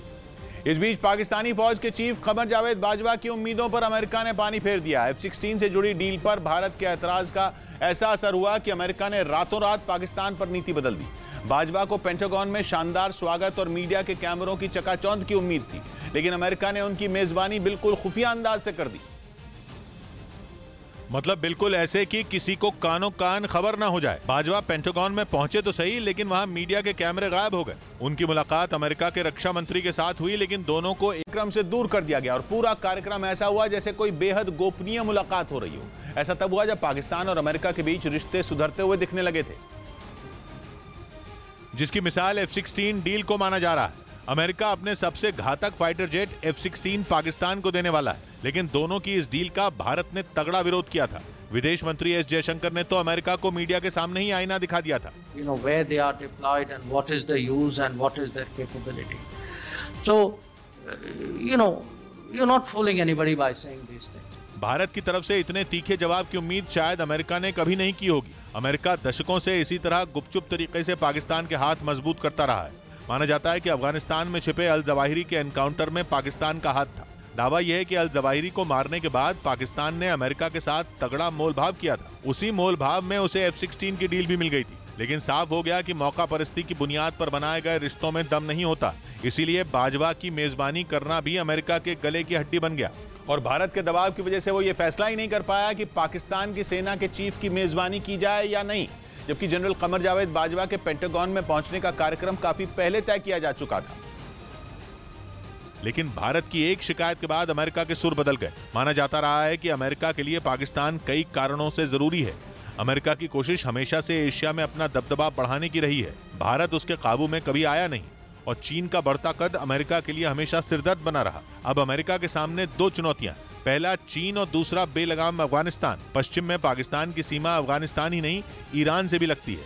इसीलिए अमेरिका की कोशिश पाकिस्तान को हमेशा अपनी मुट्ठी में कैद रखने की रही है। ऊपर से पाकिस्तान की कंगाली का हाल ऐसा कि अमेरिका से मिली थोड़ी सी भीख उसे बेईमानी करने पर मजबूर कर देती है। अल जवाहिरी के मामले में भी ऐसा ही हुआ। अपने पड़ोसी और दोस्त तालिबान को पाकिस्तान धोखा देने पर राजी हो गया। माना जा रहा है कि एक बार फिर अमेरिका की कोशिश अफगानिस्तान में दखल बढ़ाने की है। इसीलिए वो पाकिस्तान को नाराज नहीं करना चाहता, लेकिन उसकी मुश्किल यह है कि आतंकवाद को पालने वाले पाकिस्तान पर उसकी मेहरबानियों की पोल खोलने में अब भारत पीछे नहीं है। इधर पटना में रावण का पुतला दहन से पहले गिर गया। पटना में आई आंधी की वजह से गांधी मैदान में बना रावण का पुतला मुंह के बल जमीन पर गिर गया। दिल्ली के पास गाजियाबाद के लोनी इलाके में एक मकान में रसोई गैस सिलेंडर फट गया। इस हादसे में यह मकान ढह गया, जिसमें दबने से 4 लोगों की मौत हो गई, जबकि 2 घायल अस्पताल में भर्ती हैं। जो शव थे उनको पोस्टमार्टम के लिए भेज दिया और पूरे मामले की जांच की जा रही है। ऑस्ट्रेलिया में 2026 में होने वाले राष्ट्रमंडल खेलों में निशानेबाजी प्रतियोगिता की वापसी होगी, जबकि कुश्ती और तीरंदाजी को इसमें शामिल नहीं किया गया। इस बीच खबर है कि सिद्धू मूसेवाला हत्याकांड में शामिल गैंगस्टर दीपक टीनू को पुलिस कस्टडी से उसकी गर्लफ्रेंड ने ही फरार करवाया। इस मामले में गिरफ्तार किए गए पंजाब पुलिस के अधिकारी प्रीतपाल सिंह ने पूछताछ में दीपक टीनू के भागने की पूरी कहानी बताई, जिसके पिछले हफ्ते शनिवार को कस्टडी से भागते ही पूरे पंजाब में अलर्ट जारी कर दिया गया था, क्योंकि सुरक्षा एजेंसियों का दावा है कि दीपक टीनू ही वो गैंगस्टर है जिसने मूसेवाला हत्याकांड को अंजाम देने के लिए हथियार सप्लाई किए थे। और कहा जाता है कि उन्हीं हथियारों से गोलियां बरसाकर 29 मई को पंजाब के मानसा में बीच सड़क पर सिद्धू मूसेवाला की हत्या कर दी गई थी। इस मामले में कई शूटरों समेत दीपक टीनू को भी गिरफ्तार किया गया था, लेकिन पिछले हफ्ते मानसा में ही वो पुलिस कस्टडी से फरार हो गया था। जिसके बाद पंजाब पुलिस ने दीपक टीनू को कपूरथला से मानसा लेकर आए सीआईए प्रभारी प्रीतपाल सिंह को गिरफ्तार कर लिया। प्रीतपाल सिंह ने पूछताछ में दीपक के भागने की जो कहानी सुनाई, उसने पंजाब पुलिस के होश उड़ा दिए, क्योंकि इतने खतरनाक गैंगस्टर को कस्टडी से फरार होने में उसकी गर्लफ्रेंड ने पूरी मदद की। पंजाब पुलिस के सूत्रों के मुताबिक दीपक टीनू और उसकी गर्लफ्रेंड ने मिलकर जो जाल बुना, प्रीतपाल सिंह उसमें आसानी से फंस गए। बताया गया कि प्रीतपाल सिंह दीपक को 5 दिन की कस्टडी में लेकर मानसा पहुंचे थे और इस दौरान वो उसे कई बार अपने घर पर ले गए। इतना ही नहीं, वो दीपक टीनू को उसकी गर्लफ्रेंड से मिलवाने एक गेस्ट हाउस पर भी लेकर गए थे। और पंजाब पुलिस के सूत्रों के मुताबिक वो गेस्ट हाउस ही दीपक टीनू और उसकी दोस्त के प्लान का आखिरी पड़ाव था। वो दोनों वहीं से प्रीतपाल सिंह को आसानी से चकमा देकर फरार हो गए, क्योंकि प्रीतपाल सिंह को दीपक ने जो लालच दिया वो उसमें फंस चुके थे। पुलिस के मुताबिक दीपक टीनू ने उन्हें भरोसा दिलाया था कि वो सीमा पार से तस्करी करके लाए जाने वाले हथियारों के बारे में जानकारी देगा। इसी वजह से वो उसे गेस्ट हाउस भी लेकर गए, जहां दीपक टीनू की गर्लफ्रेंड ने उसे भगाने की पूरी तैयारी कर रखी थी। वो वहां उसी कार से पहुंची थी जो दीपक ने उसे कुछ दिनों पहले तोहफे में दी थी। पुलिस के मुताबिक गेस्ट हाउस में प्रीतपाल सिंह के सोने के बाद दोनों कार से फरार हो गए। उधर जम्मू कश्मीर के डीजी जेल हेमंत कुमार का अंतिम संस्कार कर दिया गया। जम्मू में हेमंत कुमार को श्रद्धांजलि देने उनके परिवार के अलावा पुलिस के कई बड़े अधिकारी पहुंचे। जवानों की तरफ से उन्हें अंतिम सलामी दी गई।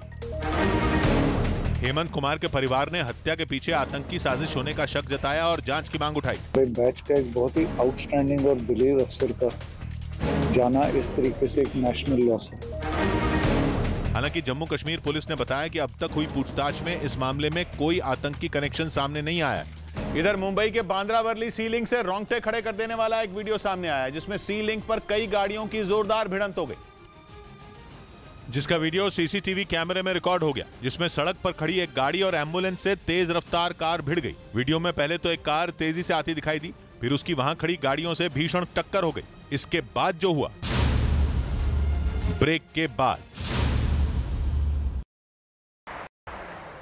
रूस के गुस्से की यही वजह है। और अब तो लगता है यूक्रेन को हथियारों की सप्लाई अमेरिका और रूस की सीधी लड़ाई करवा कर ही मानेगी, क्योंकि यूक्रेन को हथियार देने पर अमेरिका में रूस के राजदूत ने बाइडेन को सीधी चेतावनी दी और बोल दिया कि इसकी वजह से रूस और पश्चिमी देशों की सेनाएं आमने सामने आ जाएंगी। ये किसी से छिपा नहीं है कि पुतिन यूक्रेन में मरने मारने को तैयार हैं और जो भी उनके रास्ते में आएगा उसका बुरा हश्र होगा। और रूस के राजदूत ने इस बार ये बात बिना घुमाए फिराए बोल दी, क्योंकि अमेरिका हो या उसके सहयोगी नेटो देश, दोनों ही पुतिन के परमाणु हथियारों की रेंज में हैं। और भड़के पुतिन का गुस्सा बढ़ा तो वो उन पर ये हथियार चला भी सकते हैं, क्योंकि कहा जा रहा है कि रूस से ये बात बर्दाश्त नहीं करेगा कि यूक्रेन अमेरिकी हथियारों के दम पर जंग लड़ता रहे और यूक्रेन में हार या जीत का फैसला लटका रहे। जब जंग शुरू हुई थी तो दावे किए गए थे कि रूस केवल 7 दिन में यूक्रेन पर जीत हासिल कर लेगा, लेकिन 7 महीने से ज्यादा हो गए। रूस का यूक्रेन के किसी हिस्से पर ढंग से कब्जा नहीं हो पाया है। उल्टा रूस जिन जगहों पर जीत का दावा करता है, अगले ही दिन यूक्रेन वहां फिर से घुस जाता है। पूर्वी यूक्रेन का लेमान शहर इसकी ताजा मिसाल है, क्योंकि ये शहर डोनेस्क का हिस्सा है और पुतिन ने यहाँ जनमत संग्रह करवाकर इसे रूस में मिलाने की घोषणा कर दी थी। इसके अलावा खार्किव के इजियम शहर में भी यही हुआ था। यूक्रेन के उत्तर पूर्व और पूर्व से रूस की सेना को खदेड़ने के बाद यूक्रेन की फौज दक्षिण में बहुत तेजी से रूस के सैनिकों को पीछे धकेल रही है। जंग का ताजा अपडेट यह है कि खैरसॉन प्रांत के उत्तरी हिस्से में पुतिन की सेना बुरी तरह पिट रही है। उत्तरी खैरसॉन के कई गांवों और अहम इलाकों पर यूक्रेन की सेना ने अपना झंडा फहरा दिया है। अब उसका अगला टारगेट खैरसॉन शहर है। खुद यूक्रेन के राष्ट्रपति ज़ेलेंस्की ने अपनी सेना की हिम्मत की दाद दी है और ऐलान किया है कि उनकी सेना ने दक्षिण में काफी जल्दी और जोरदार बढ़त बना ली है। यानी इस युद्ध में यूक्रेन के जिस खैरसॉन पर रूस ने सबसे पहले जीत दर्ज की थी, जहां रेफरेंडम कराकर पुतिन ने उसे अपना हिस्सा तक बता दिया था, वहीं ज़ेलेंस्की ने पुतिन को चुनौती दे डाली है। वो पुतिन से अपने अपमान का इंतकाम लेने में लगे हैं। और जब लड़ाई बदले की हो तो जंग के मैदान में बम, बंदूक और बारूद सब कुछ बस से बाहर होता है। यूक्रेन का युद्ध अब ऐसा मोड़ ले चुका है जहां एक एक मिनट में जंग की तस्वीर बदल रही है। खरसोन में ज़ेलेंस्की की सेना ऐसा तांडव कर रही है कि पुतिन के सैनिकों को कदम पीछे खींचने में ही अपनी भलाई दिख रही है। खरसोन प्रांत से यूक्रेन की सबसे लंबी नदी नीप्रो होकर गुजरती है, जो कि इस प्रांत को 2 हिस्सों में बांटती है। यूक्रेन की फौज उस नीप्रो नदी के पश्चिमी तट से होते हुए दक्षिण की तरफ आगे बढ़ रही है और नीप्रो नदी के पश्चिमी तट पर दक्षिण में ही खरसोन प्रांत की राजधानी खरसोन शहर है, जहां अब भी रूस का ही कब्जा है। यानी अगला नंबर खरसोन शहर का ही आने वाला है। और यूक्रेन के इरादे और रफ्तार देखकर ऐसा लग रहा है कि वो जल्द ही खरसोन शहर से रूस का झंडा उखाड़ फेंकेगा। अगर यह हुआ तो पुतिन के हाथ से यूक्रेन का एक और शहर निकल जाएगा। इसलिए जोश से भरे ज़ेलेंस्की ताल ठोककर अपनी जीत के दावे पर दावे किए जा रहे हैं। उन्होंने खुद ऐलान किया कि उनकी सेना ने खरसोन प्रांत में रूस के कब्जे से ज़ोलोताबाल्का, ल्यूबिमीवका, क्रेशनीवका, बियाइवका, वलीका और देविदिवबर्द जैसे अहम इलाकों को छीन लिया है और अब यहां यूक्रेन का राज है। साफ है कि खरसोन में नीप्रो नदी के उत्तर में मौजूद पूरे इलाके में पुतिन की पकड़ कमजोर होती दिख रही है। इस पर भी ज़ेलेंस्की का कहना है कि रूस से छीने गए इलाकों की ये लिस्ट अधूरी है। उनकी सेना तब तक नहीं रुकेगी जब तक पूरे के पूरे यूक्रेन से वो रूस को बाहर नहीं कर देगी। यानी ज़ेलेंस्की के हौसले बुलंद हैं। वो जब तक यूक्रेन के हर हिस्से को रूस के कब्जे से छुड़ा नहीं लेंगे तब तक रुकेंगे नहीं। लेकिन यहां अहम बात यह है कि अब तक रक्षा विशेषज्ञ कह रहे थे कि ज़ेलेंस्की के लिए दक्षिण में पुतिन से मुकाबला करना आसान नहीं होगा, क्योंकि वहां पुतिन ने अपनी सारी सेना, अपनी पूरी ताकत झोंकी हुई है। मगर जिस तरह से उनकी फौज खरसोन से मैदान छोड़कर भाग रही है, उसने तो रूस की तैयारी की कलई खोलकर रख दी है। पिछले महीने पुतिन के हाथ से खार्किव प्रांत का इज़्यूम शहर निकला। फिर बीते रविवार को यूक्रेन ने डोनेस्क प्रांत के लेमान शहर पर अपना कंट्रोल होने का ऐलान कर दिया और अब खरसोन में रूस का किला ढहता दिख रहा है। इसलिए यूक्रेन दावा कर रहा है कि रूस बैक टू बैक मिल रही हार से इतना बौखला गया है कि अपने कब्जे वाले इलाकों में घर जा जाकर जंग लड़ने लायक जवान लड़कों को ढूंढ रहा है। मतलब रूस यूक्रेन के नागरिकों को ही अपना सैनिक बनाकर यूक्रेन के ही खिलाफ जंग जीतना चाहता है। यूक्रेन की सेना का दावा तो यहाँ तक है कि रूस के सैनिक खरसोन में अपने पीछे बारूदी सुरंगें छोड़कर जा रहे हैं, जिससे आम नागरिकों की भी जान खतरे में पड़ सकती है। उधर यूक्रेन की सेना के एक बड़े अधिकारी ने दावा किया कि रूस के हजारों सैनिक सरेंडर करना चाहते हैं, जिसकी बड़ी वजह है पुतिन का 3 लाख सैनिकों को यूक्रेन भेजने का फैसला, जिसने यूक्रेन में जंग लड़ रहे रूस के सैनिकों को इतना डरा दिया कि अब वो सरेंडर करना चाहते हैं। यूक्रेन जंग में गोला बारूद और मिसाइलों के बीच रूस के हजारों सैनिक दिन रात मौत का सामना कर रहे हैं और अब पुतिन ने वहां 3 लाख और सैनिक भेजने का मन बना लिया है। जिसके बाद यूक्रेन ने दावा किया कि पुतिन के इस फैसले से उनकी खुद की सेना खौफ में है, क्योंकि पुतिन का ये ऐलान साबित करता है कि यूक्रेन में उनके सैनिकों की मौत हो रही है। मतलब यूक्रेन की सेना पुतिन के ऐलान को हथियार की तरह इस्तेमाल कर रही है। यही नहीं, यूक्रेन की सेना के एक अधिकारी ने दावा किया कि रूस के करीब 2000 सैनिकों ने सरेंडर की पेशकश की है, जिसके लिए उन्होंने यूक्रेन की खास हॉटलाइन पर कॉल किया। ये हॉटलाइन यूक्रेन ने इसीलिए बनाई थी कि रूस के जो सैनिक सरेंडर करना चाहते हैं वो उस पर कॉल करें। और यूक्रेन ने दावा किया कि इसी हॉटलाइन पर रूस के सैनिकों ने सरेंडर की पेशकश की, जिनमें केवल यूक्रेन में जंग लड़ रहे सैनिक ही नहीं बल्कि रूस के वो लोग भी शामिल हैं जिन्हें यूक्रेन भेजा जाने वाला है। मतलब यूक्रेन का दावा है कि जंग से केवल वो सैनिक नहीं डर रहे जो लड़ रहे हैं, बल्कि वो भी डर रहे हैं जिन्हें यूक्रेन भेजे जाने का चांस है। डेली मेल ने अपनी रिपोर्ट में दावा किया कि यूक्रेन ने जो हॉटलाइन बनाई है उसका नाम है I want to live. Hotline communication की ऐसी खास सुविधा है जिसमें एक शख्स से दूसरे शख्स को सुरक्षित तरीके से जोड़ा जाता है। आसान शब्दों में कहें तो ये एक तरह की फोन लाइन होती है। फर्क बस इतना होता है कि नंबर डायल करने की जरूरत नहीं होती, क्योंकि रिसीवर उठाते ही दूसरी तरफ फोन लग जाता है। इस तरह की सुविधा तभी मिलती है जब 2 देशों के बीच किसी तरह की समस्या हो या इमरजेंसी हो। रूस और यूक्रेन का माहौल इस समय ऐसा ही है और इसीलिए यूक्रेन ने यह हॉटलाइन की सुविधा शुरू की, जिसके आधार पर वो दावा कर रहा है कि रूस के आज तक को पछाड़ न्यूज़ 18 इंडिया बना भारत का नंबर 1 न्यूज़ चैनल। देखते रहिए न्यूज़ 18 इंडिया।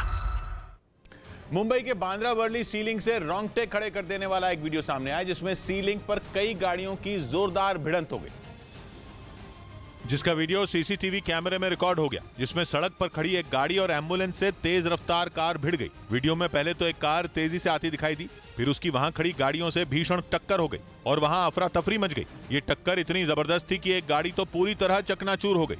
उसका पुर्जा अलग हो गया। इतना ही नहीं, दूसरी गाड़ियों के भी परखचे उड़ गए। इस पूरे मामले में जो है वो 5 लोगों की मौत हो गई। बताया गया कि बांद्रा वर्ली सी लिंक पर इस हादसे से थोड़ी देर पहले ही एक और हादसा हुआ था, जिसमें घायल हुए लोगों को लेने के लिए वहां एम्बुलेंस पहुंची थी, लेकिन उनको अस्पताल ले जाने से पहले ही पीछे से आ रही गाड़ियां एम्बुलेंस और वहां खड़ी कार से टकरा गई। सी लिंक पर हुए इस भीषण हादसे में 5 लोगों की मौत हो गई, जबकि 8 से ज्यादा लोगों को अस्पताल में भर्ती कराना पड़ा।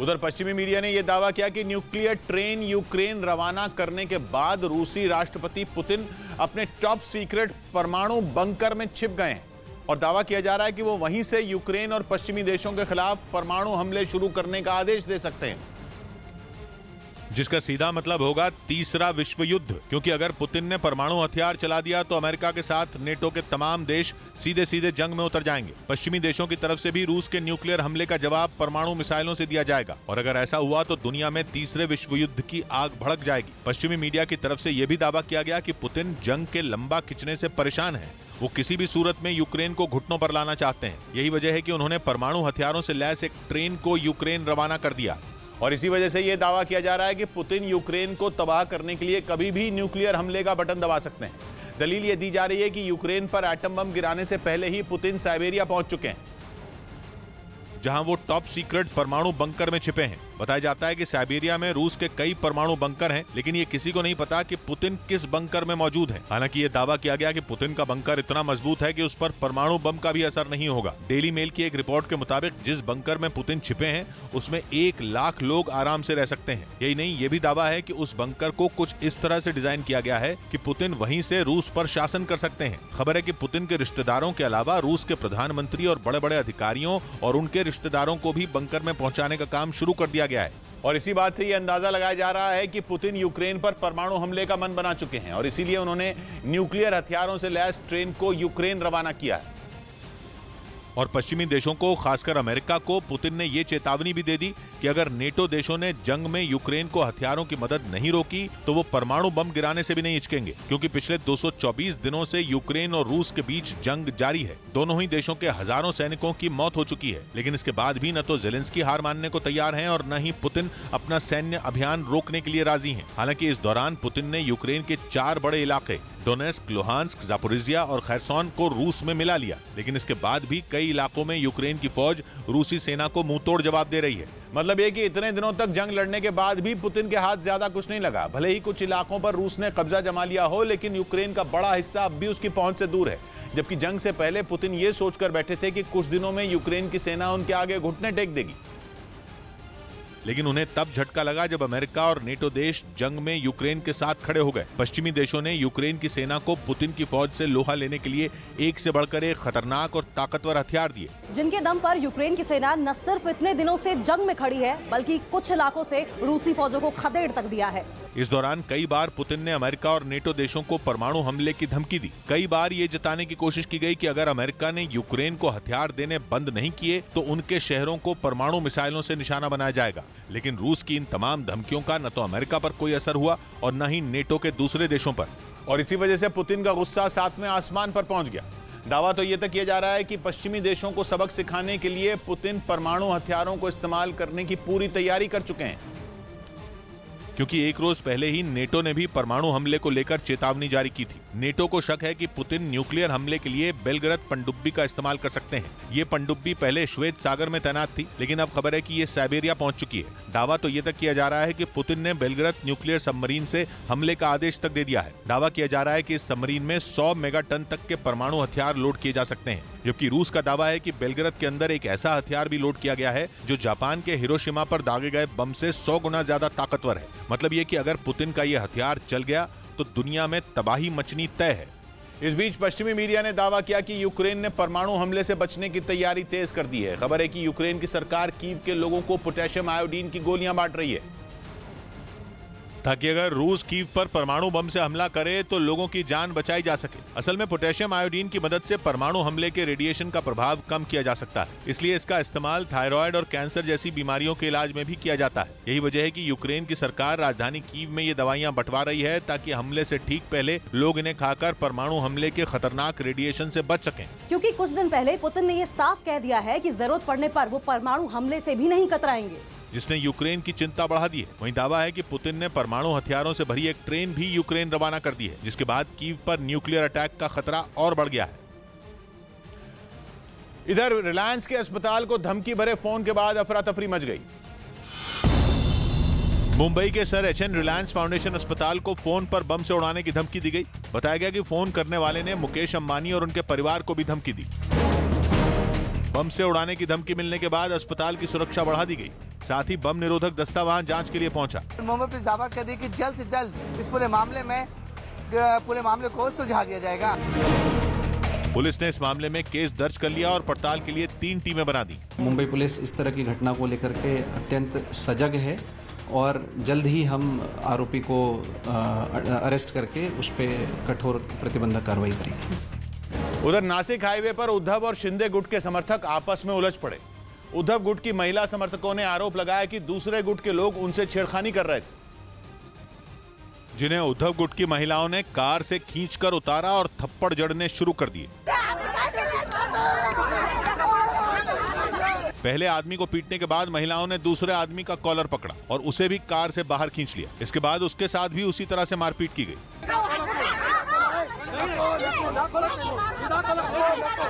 बताया गया कि दोनों गुट के लोग मुंबई की दशहरा रैली में शामिल होने जा रहे थे। आरोप है कि इसी दौरान शिंदे गुट के समर्थकों ने उद्धव गुट की महिलाओं से बदतमीजी की, जिससे वहां हंगामा हो गया। इसके बाद तो उन लोगों ने कार को बीच हाईवे पर रुकवाकर आरोपियों को नीचे उतारा और उनसे जबरदस्त मारपीट की। वहां से आए वीडियो में उद्धव गुट की महिलाएं सफेद रंग की कार को घेरे नजर आईं, जिसके बाद पहले तो उन्होंने कार में बैठे आदमी का कॉलर शीशे के बाहर से पकड़ा और फिर उसे नीचे उतार कर थप्पड़ जड़ दिए। हालांकि बाद में शिंदे गुट के समर्थकों ने उनसे हाथ जोड़कर माफी मांगी, तब कहीं जाकर मामला शांत हुआ।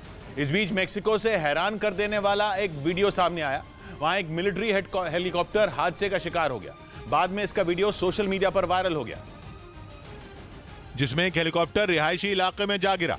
इस घटना का जो वीडियो सामने आया उसमें हेलीकॉप्टर आसमान में उड़ता नजर आया, लेकिन जैसे ही उसने जमीन पर उतरने की कोशिश की, हेलीकॉप्टर का बैलेंस बिगड़ गया और बेकाबू होकर जमीन पर वो धराशायी हो गया। इस घटना के बाद वहां अफरा तफरी मच गई और लोग हेलीकॉप्टर में फंसे जवानों को बचाने के लिए वहां पहुंच गए, लेकिन हेलीकॉप्टर में आग लगने की वजह से जवानों को निकालना मुश्किल था।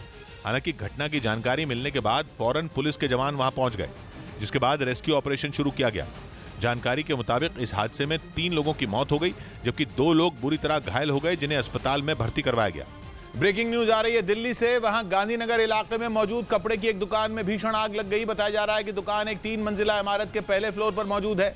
आग लगने की जानकारी फौरन पुलिस और फायर ब्रिगेड को दी गई, जिसके बाद फायर ब्रिगेड की 35 गाड़ियां वहां पहुंच गई।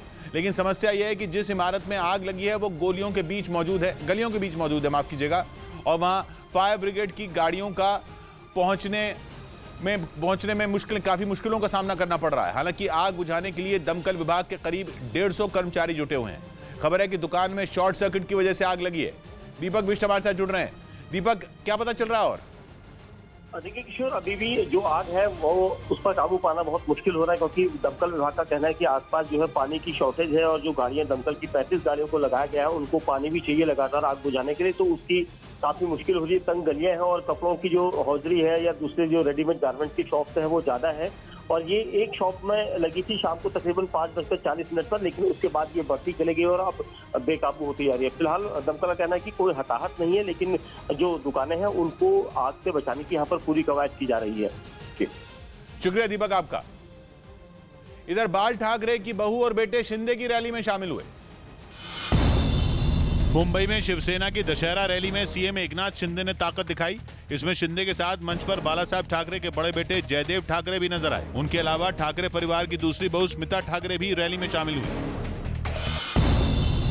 उत्तराखंड के सीएम पुष्कर सिंह धामी ने पौड़ी गढ़वाल में हुए बस हादसे वाली जगह का मुआयना किया। बाद में उन्होंने अस्पताल में भर्ती घायलों से मुलाकात भी की। अभी तक की हमारी जो सूचना है उसके हिसाब से इनमें से 25 लोगों की मौत हो चुकी है।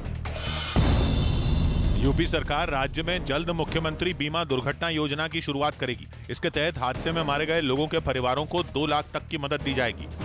उधर यूक्रेन की जंग में पुतिन के एक इशारे पर तबाही मचा देने वाले चेचन कमांडर रमजान कादिरोव को बड़ा इनाम दिया गया। पुतिन ने कादिरोव का प्रमोशन करते हुए उन्हें सेना की 4 स्टार रैंक से नवाजा और कर्नल जनरल बना दिया, क्योंकि अपने कमांडर कादिरोव के आदेश पर ही चेचन लड़ाके यूक्रेन की सेना पर काल बनकर टूट रहे हैं।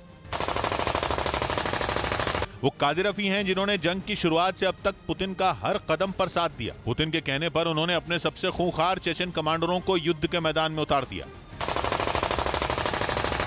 कहा जाता है कि कादिरफ की वजह से ही पुतिन को यूक्रेन के सबसे अहम शहर मारियोपोल पर जीत का तोहफा मिला था। इसके साथ ही यूक्रेन के पूर्वी हिस्से में भी कादिरफ के लड़ाकों ने जमकर तबाही मचाई।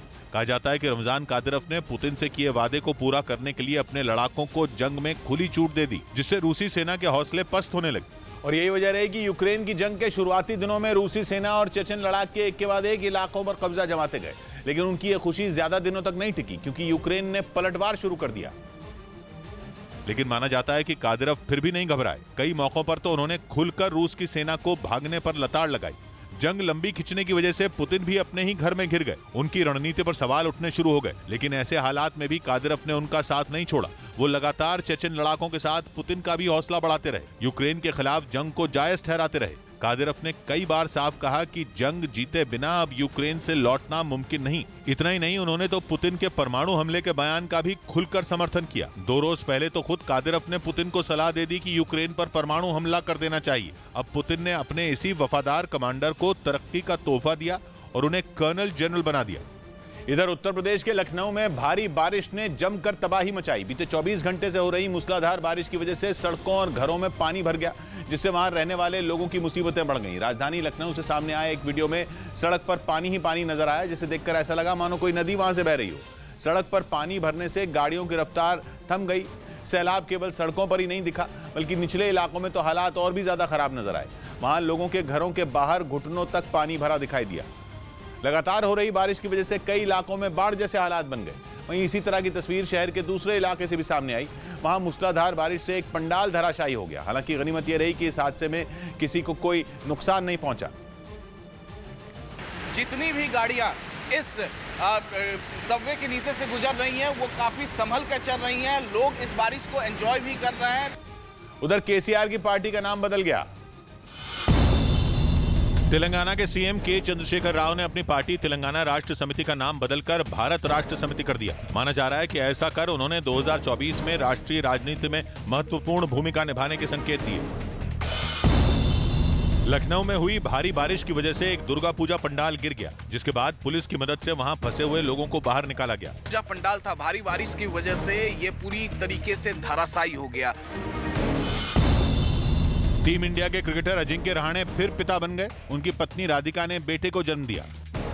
इस बीच जम्मू कश्मीर के शोपियां में सेना ने 3 आतंकियों को ढेर कर दिया। वहां 2 अलग अलग जगहों पर पुलिस और आतंकियों के बीच मुठभेड़ हुई, जिसमें द्रास इलाके में कुछ आतंकियों के छिपे होने की जानकारी मिलते ही सुरक्षा बल के जवानों ने वहां दबिश दी। जवानों को देखते ही आतंकियों ने उन पर गोलियां बरसानी शुरू कर दी। उधर मुलू इलाके में भी 3 आतंकियों के लिए ये आखिरी मुठभेड़ साबित हुई। बताया गया कि वहां कुछ आतंकी रिहायशी बस्ती में छिपे थे, जिन्हें सुबह सुबह जवानों ने घेर लिया। उनसे बचने के लिए आतंकियों ने फायरिंग करते हुए जंगल के रास्ते भागने की कोशिश की, लेकिन इससे पहले कि वो अपने मकसद में कामयाब हो पाते, जवानों ने उन आतंकियों को ढेर कर दिया और बाकियों की तलाश में सर्च ऑपरेशन चलाया, जिसके लिए बख्तरबंद गाड़ियों में सवार कई हथियारबंद जवान चप्पे चप्पे पर तैनात नजर आए। बताया गया कि दोनों जगहों पर हुई मुठभेड़ में कुल 3 आतंकी मारे गए, जिसकी जानकारी कश्मीर पुलिस ने ट्वीट कर दी। उधर पश्चिमी अफ्रीका के माली से दिल दहला देने वाली एक तस्वीर सामने आई, जिसमें मिशन से लौटते वक्त एक सैन्य विमान हादसे का शिकार हो गया। बताया गया कि जो विमान क्रैश हुआ उसे रूस का एक पायलट उड़ा रहा था, जिसकी हादसे में मौत हो गई।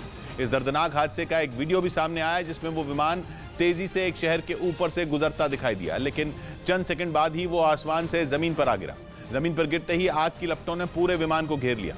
आसमान में काले धुएं का गुबार उठने लगा। इस बीच वहां मौजूद कुछ लोगों ने हादसे का वीडियो बना लिया। बताया जा रहा है कि जो विमान क्रैश हुआ वो सुखोई Su-25 है, जिसे इसी साल अगस्त में माली को रूस से मिला था। इस बीच खबर है कि सूरज पर फिर तेज तूफान के उठने से धरती पर अंधेरा छा सकता है। अमेरिका की स्पेस एजेंसी नासा ने दावा किया कि 4 दिन पहले सूरज से शक्तिशाली ऊर्जा निकली थी, जिसकी तस्वीरें भी नासा की तरफ से शेयर की गई, जिनमें 2 अक्टूबर को सूरज के कई हिस्सों में चमक देखी गई।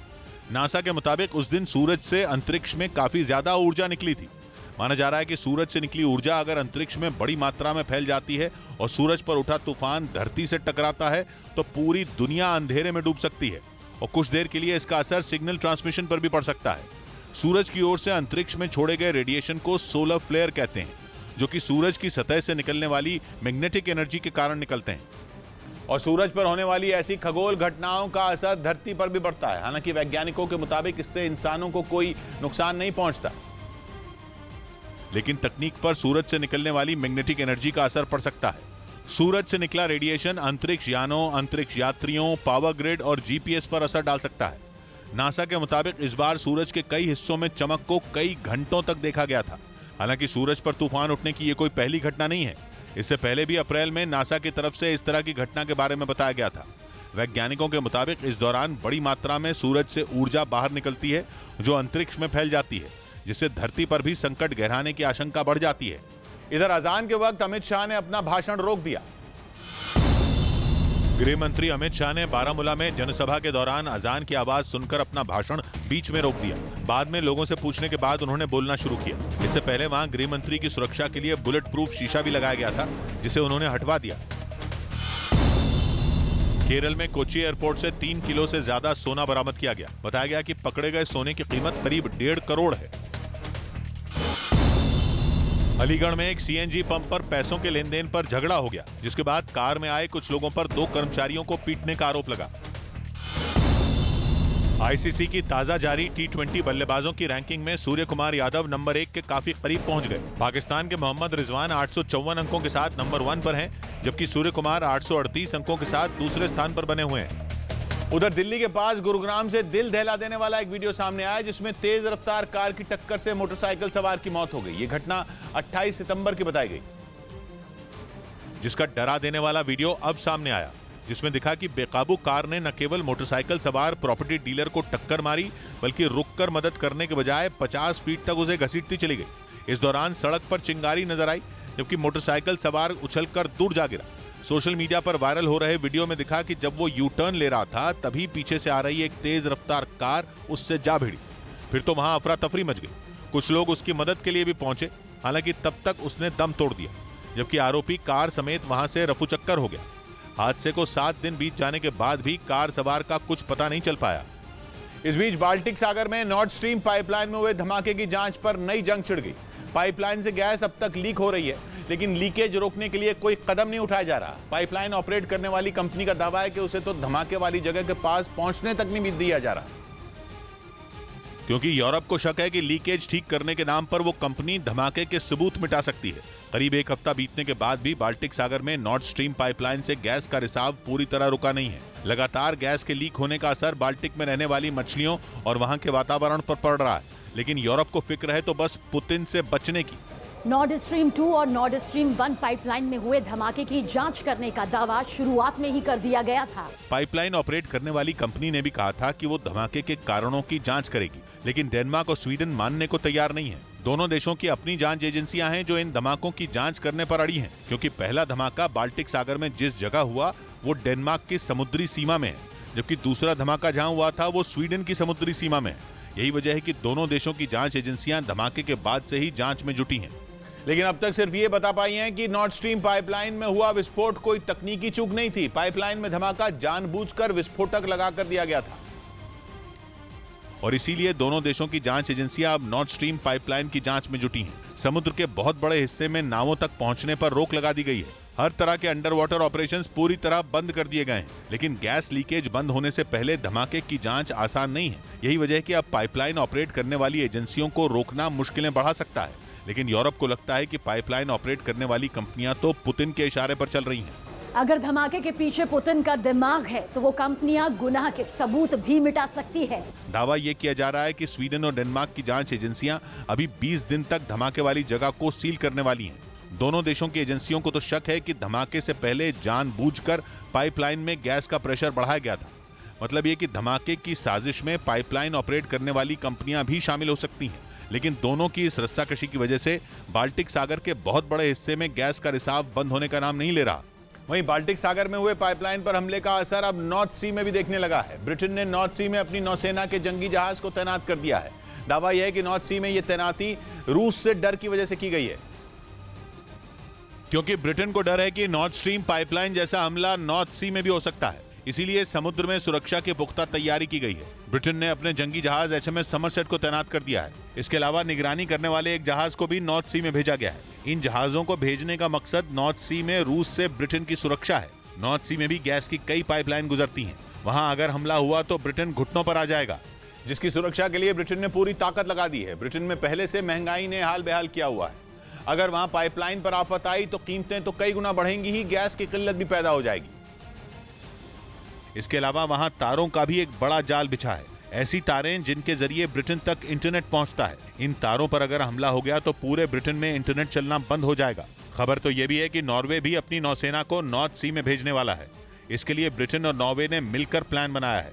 मतलब यह कि नॉर्थ स्ट्रीम पर हुए हमले ने कई देशों के दिल में डर पैदा कर दिया है। कई देशों को लगने लगा है कि हथियारों की जंग लड़ने से पहले पुतिन यूरोप को लाचार बनाने में लगे हैं। इसके लिए वो गुरिल्ला वॉर छिड़ चुके हैं।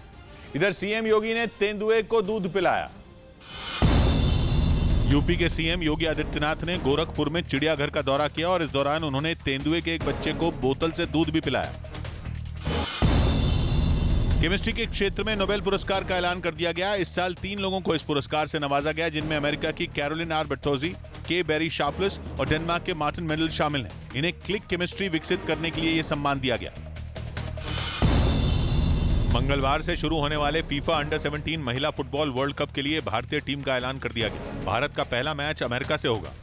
उधर मध्य प्रदेश के मंदसौर में गरबा कार्यक्रम के दौरान पथराव करने वाले 3 आरोपियों के घर पर बुलडोजर चला दिया गया। प्रशासन की टीम इस कार्रवाई के लिए भारी पुलिस बल के साथ वहां पहुंची और आरोपियों के घर को बुलडोजर से ध्वस्त कर दिया।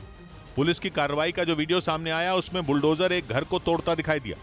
सबसे पहले घर के बगल में बने एक भारी भरकम गेट को गिराया गया। इसके बाद घर के दूसरे हिस्से को तोड़ने का काम शुरू हुआ। बुलडोजर ने थोड़ी ही देर में घर के बाहर वाले हिस्से को भी तोड़ दिया। बीते रविवार को इसी इलाके में पथराव की घटना हुई थी, इसीलिए प्रशासन की टीम पूरी तरह अलर्ट दिखी। इस बुलडोजर वाली कार्रवाई से पहले भारी पुलिस बल की तैनाती की गई। जानकारी के मुताबिक जिन 3 लोगों के घरों को तोड़ा गया, उन्होंने बीते रविवार को गरबा कार्यक्रम के दौरान पथराव किया था। गरबा पंडाल में गरबे हो रहे थे, जिसमें कुछ असामाजिक तत्वों द्वारा पत्थरबाजी करके वहां शांति भंग करने का प्रयास किया गया। आरोप है कि बुलडोजर ने जिन घरों को तोड़ा वो अवैध तरीके से बनाए गए थे। उधर हरियाणा के यमुनानगर से दिल दहला देने वाला एक वीडियो सामने आया। वहां रावण का पुतला आग लगते ही भीड़ पर गिर पड़ा, जिससे वहां मौजूद लोग झुलस गए। वहां दशहरे का जश्न देखने जुटी भीड़ पर रावण का जलता पुतला गिरने से अफरा तफरी मच गई। बताया गया कि कुछ लोग उसके नीचे दब गए। इसके बाद जब रावण के पुतले में धमाके हुए तो वहां भगदड़ मच गई। कुछ लोग तो जलते पुतले के हिस्सों को हटाकर लोगों को वहां से निकालते नजर आए। जानकारी के मुताबिक यह हादसा रावण के पुतले पर बंधी रस्सी के जलने से हुआ, जिसके बाद आग की लपटों में घिरा पुतला भरभरा कर गिर पड़ा। जानकारी के मुताबिक इस हादसे में कई लोग झुलस गए, जिन्हें इलाज के लिए अस्पताल में भर्ती करा दिया गया। इधर दिल्ली में मास्क लगाने का नियम खत्म हो गया। दिल्ली में कोरोना के मामलों में कमी आने के बाद मास्क लगाने का नियम खत्म कर दिया गया। इसके अलावा छतरपुर और बुराड़ी में बनाए गए कोविड केयर सेंटर भी बंद कर दिए गए। बीसीसीआई अध्यक्ष सौरव गांगुली की पत्नी डोना गांगुली को चिकनगुनिया हो गया, जिसके बाद उन्हें कोलकाता के वुडलैंड्स अस्पताल में भर्ती करवाया गया। विश्व टेबल टेनिस चैंपियनशिप में भारतीय महिला टीम प्री क्वार्टर फाइनल में हारकर प्रतियोगिता से बाहर हो गई। उसे चीनी ताइपे ने 0-3 से मात दी। उधर राजस्थान के अलवर में फायरिंग के एक आरोपी की कुछ लोगों ने जमकर पिटाई कर दी, जिससे उसकी मौत हो गई। बताया गया कि 2 गुटों के कुछ बदमाशों के बीच किसी बात पर विवाद हुआ था, जो इतना बढ़ गया कि एक बदमाश को अपनी जान गंवानी पड़ी। बताया गया कि मोटरसाइकिल पर आए 2 बदमाश एक सैलून के बाहर पहुंचे, जहां उन्होंने दूसरे गुट के 2 लोगों पर फायरिंग कर दी, जिसके बाद इलाके के लोगों ने फायरिंग करने वाले एक बदमाश को पकड़ लिया और उसे बुरी तरह पीटा, जबकि दूसरा बदमाश वहां से भाग निकलने में कामयाब हो गया। एक को गांव वालों ने पकड़ लिया, उसको मारा पीटा। मारपीट के दौरान बदमाश बुरी तरह जख्मी हो गया और अस्पताल ले जाते वक्त उसकी मौत हो गई। वहीं पुलिस इस मामले की जांच में जुट गई है। हर शटर पर आज फिर ताले नजर आए। हर शटर पर आज फिर ताले नजर आए, फिर कवायद में पुलिस वाले नजर आए। 100 बात की एक बात कही अशोक ने, धूल की परतें दिखी संवेदनाओं पर, आदमी की सोच पर जाले नजर आए। मिलते हैं कल, घड़ी जब इशारा करेगी 9 बजे रात का, वक्त फिर होगा 100 बात की एक बात।